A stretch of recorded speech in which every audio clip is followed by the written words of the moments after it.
ગીરગઢડા તાલુકાના થ્રોડી ગામે જાહેરમાં જુગાર રમતા જુગારીઓને ઝડપી પાડતી ગીર સોમનાથ એલસીબી.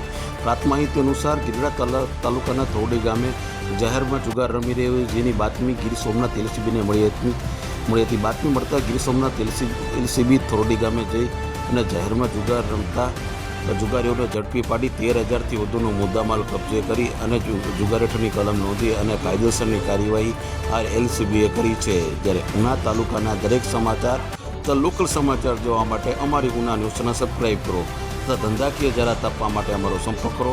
આ જ સમાચાર આપ ફેસબુક આઈડીમાં જોતા હોય તો તે આઈડી અમારી ફોલો કરો અને આ જ સમાચાર આપ પબ્લિક એપ પર જોતા હોય તો તે આઈડી અમારી ફોલો કરો. ધન્યવાદ.